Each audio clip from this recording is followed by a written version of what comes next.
반가 안녕하세요. 박용덕입니다. 오늘도 하루 세 문제 보객이 출발하도록 하겠습니다. 여러분 먼저 문제 풀기 전에 꼭 구독, 좋아요, 알람 설정해 주시면 정말 감사하겠습니다. 자, 그러면 문제 풀도록 하겠습니다. 민사집행법에 따른 경매에 대한 설명으로 옳은 것입니다. 이 경매가 굉장히 어렵죠. 경매가 시험에 경매가 한 문제 많이 나오면 두 문제가 출제됩니다. 근데 이 경매는 민사집행법이 330개 조문 정도 되고요. 시험에는 한 문제 정도밖에 안 나오니까 기출문제 이때까지 나왔던 거 위주로 볼 수밖에 없습니다. 자, 옳은 것입니다. 옳은 것. 또 옳은 것이 틀린 것보다는 옳은 것이 훨씬 더 어렵죠. 옳은 것인데 1번 기일 입찰에서 매수 신청인은 매수 보정으로 매수 가격의 10분의 1, 매수 가격이라는 말이 틀렸죠. 매수 가격이 아니라 최저 매각 가격의 10분의 1입니다. 매수 가격의 10분의 1이 아니고요. 제가 내드린 암기 프린트 56번에 보면은 1번에 매수 보증금은 최저 매각 가격의 10분의 1, 2번에 보면 공매 매수 보증금의 경우, 공매 보증금의 경우는 최초 매각 예정 가격의 100분의 10 이상, 그 다음에 항고 보증금은 매각 대금의 10분의 1이라고 했습니다. 10분의 1입니다.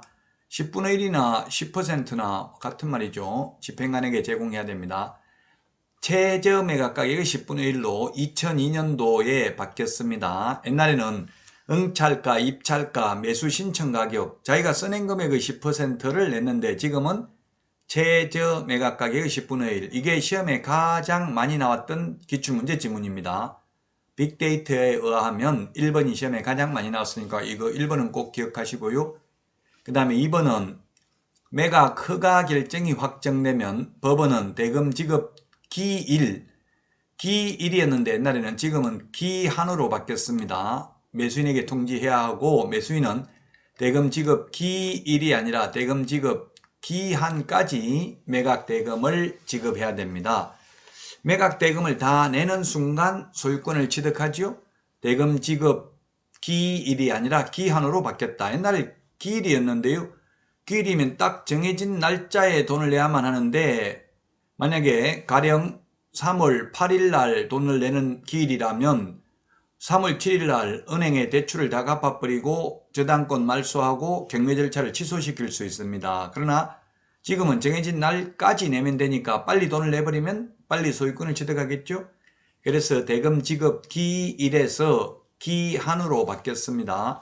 전부 개정된 내용 위주로 나왔죠. 그 다음에 3번 민법, 상법, 그 밖의 법률에 의하여 우선 면제 청구권이 있는 채권자는 매각 결정기일까지 배당 요구할 수 있다 했는데 매각 결정기일, 옛날에는 낙찰기일까지 배당 요구할 수 있었습니다만은 지금은 배당 요구 종기까지 배당 요구할 수 있습니다. 배당 요구의 종기는 첫 매각기일 이전의 날로 정해서 공고하도록 되어 있습니다. 그래서 이제 최선순 임차권자가 배당 요구했는지 대항력을 주장했는지 알 수 있는 상태에서 입찰에 참여할 수 있도록 했습니다. 그 다음에 4번 매수인은 매각 부동산 위에 유치권자에게 그 유치권으로 담보하는 채권을 변제할 책임이 없다 했는데 변제할 책임이 있습니다. 유치권은 물권이기 때문에 경매 신청권은 있습니다. 그러나 유치권은 우선 변제권은 없습니다. 다만 강력한 우선 변제적 효력은 있습니다. 유치권이라는 것은 꽉 잡고 있을 수 있는 권리 이 뜻이죠. 우리 유치장 할 때 유치가 같은 뜻입니다.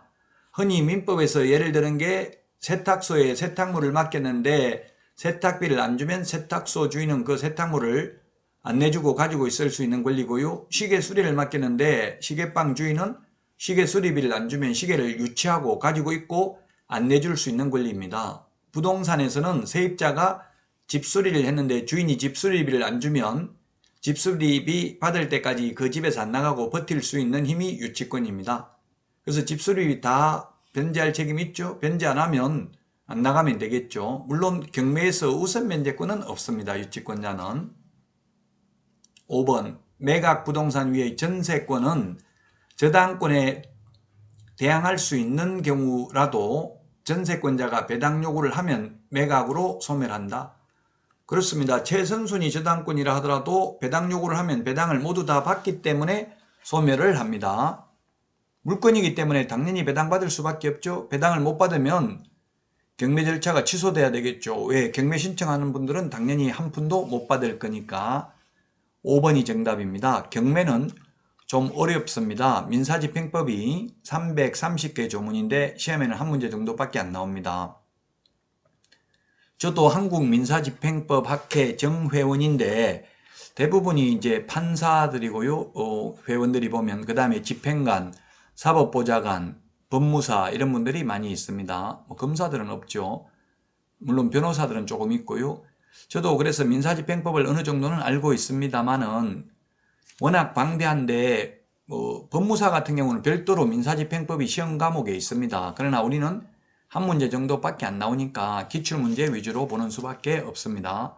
5번이 정답이 되겠고요. 해설을 보면 1번은 매수보증금은 최저매각가격의 10분의 1이다. 매수가격, 매수신청가격, 입찰가격, 응찰가격의 10분의 1이 아니라 최저매각가격의 10분의 1이고요. 그 다음에 2번은 대금지급 기일이 아니라 대금지급 기한으로 바뀌었다. 그 다음에 3번 배당요구 종기가 첫 매각기일 이전의 날로 바뀌었다. 옛날에는 낙찰기일, 경락기일까지 배당요구를 하면 되는데 지금은 배당요구 종기까지 배당요구를 해야 되는데 배당요구의 종기는 첫 매각기일 이전의 날로 정해서 공고를 해야 된다. 그 다음에 4번 매수인은 매각부동산 위의 유치권자에게 그 유치권으로 담보하는 채권을 변제할 책임이 있습니다. 유치권자는 경매 신청은 할 수 있고 우선 변제권은 없다. 다만 강력한 우선 변제적 효력은 있다. 왜냐하면 유치권으로 담보하는 채권을 변제할 책임이 있기 때문에 그렇죠. 다음은 17회 24번 문제입니다. 법인인 개업공개사가 할 수 있는 업무 중 옳은 것입니다. 이건 시험에 아주 자주 출제되는 문제죠. 법인이 겸업할 수 있는 것, 법인인 개업공개사입니다. 법인인 개업공개사. 법인은 6가지만 겸업할 수 있습니다. 개인은 겸업 제한이 없기 때문에 타법에서 규제하지 않는 한 모든 업무를 다 할 수 있습니다. 1번 농업용 창고시설 관리업을 하고 있다. 농업용은 안 되고요. 공업용도 안 되고요. 상가 주택관리대행업을 할 수 있습니다. 농업용 창고시설, 공업용 건축물 안 됩니다. 상업용 건축물이나 주택관리대행 할 수 있습니다. 임대업은 안 되죠. 관리대행업만 할 수 있습니다. 이렇게 법인에게 겸업을 제한하는 이유는 외국 대형법인이 우리나라 진출해서 우리나라 개인중개업소와 무한자유경쟁을 하면 우리나라 개인중개업소가 살아남을 수가 없기 때문에 골목상권을 보호하기 위해서 이렇게 법인에게만 겸업을 제한하고 있습니다. 그래서 법인은 돈 되는 업무는 할 수 없도록 규정하고 있습니다. 1번 틀렸고요. 2번은 부동산의 이용, 개발 및 거래에 관한 상담업을 할 수 있는데 개발업은 안 됩니다. 개발에 관한 상담업은 가능한데 개발업은 안 된다. 개발업을 해야 돈이 되죠. 부가가치를 높이는 게 개발이죠. 그 개발을 업으로 해야 되는데 개발을 업으로 하는 것은 안 되고 개발에 관한 상담을 업으로 하는 것은 가능합니다. 3번은 공인중개사 시험 준비생들에게는 안 되고요. 일반인에게도 안 되고요. 개업공개사를 대상으로 중개업 창업을 위한 경영기법, 경영정보를 제공할 수 있습니다. 즉 프랜차이즈 가맹점업을 할 수 있습니다. 부동산 114, 부동산 뱅커, LBA 법률중개사 이런 것들이 있었죠. 4번 도배, 이사업체를 직접 운영하는 건 안 됩니다. 용역업은 안 되고 용역알선업은 됩니다. 도배, 이사업체를 소개하는 것은 가능한데 직접 운영하는 것은 안 됩니다. 용역알선업은 가능한데 용역업은 안 된다. 따라서 4번도 틀렸고요. 그 다음에 5번 상업용 건축물 및 주택, 분양, 대행업은 가능합니다. 분양, 대행업은 가능한데 분양업은 안 됩니다. 자기가 직접 지어서 분양을 하는 것은 안 되고 분양, 대행, 남이 지어놓은 거 분양, 대행하는 것은 가능합니다.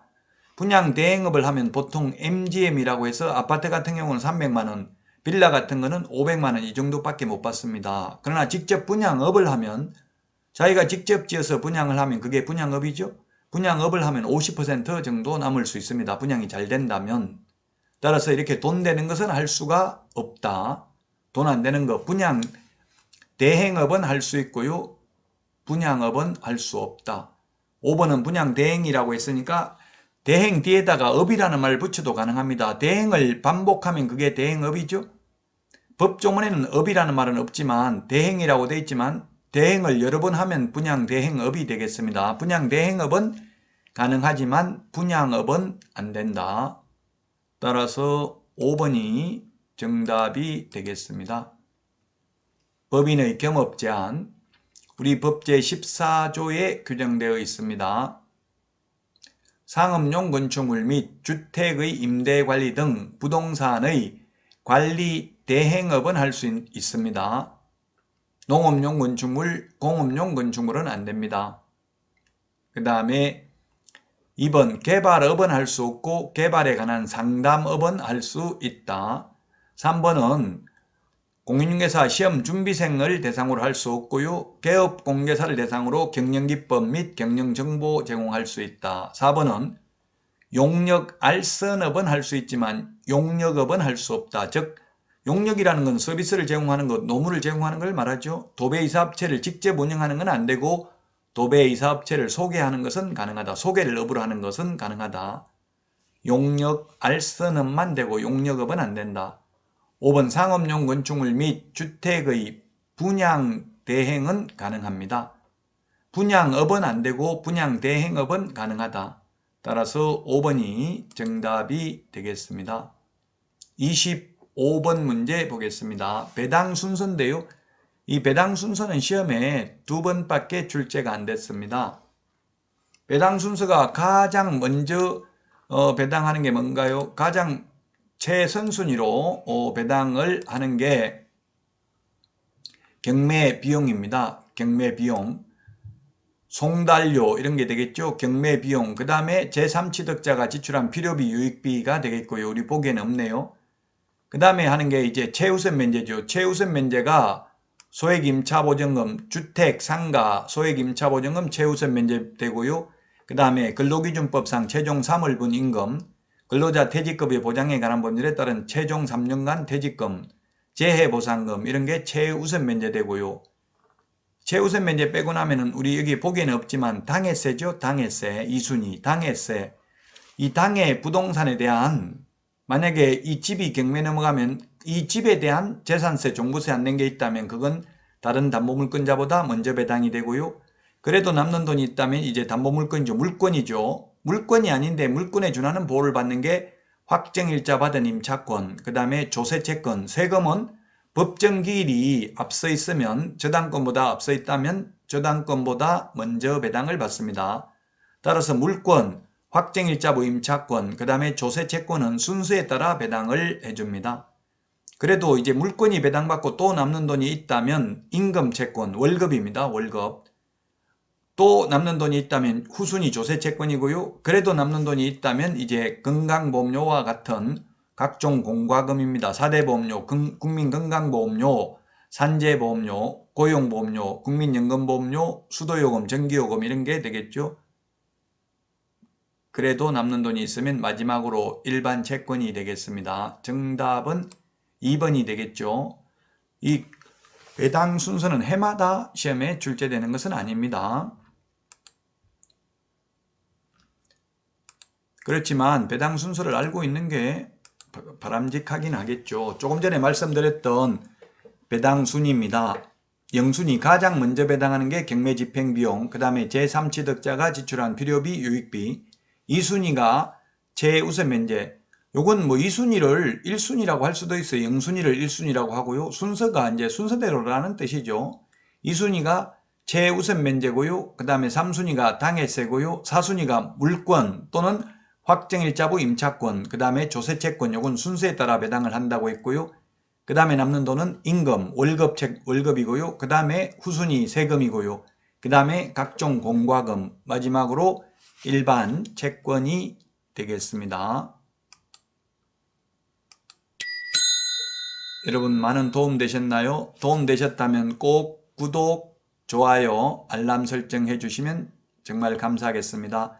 여러분 다음 시간에 또 만나 뵙겠습니다. 건강관리 잘하세요. 안녕히 계십시오. 안녕.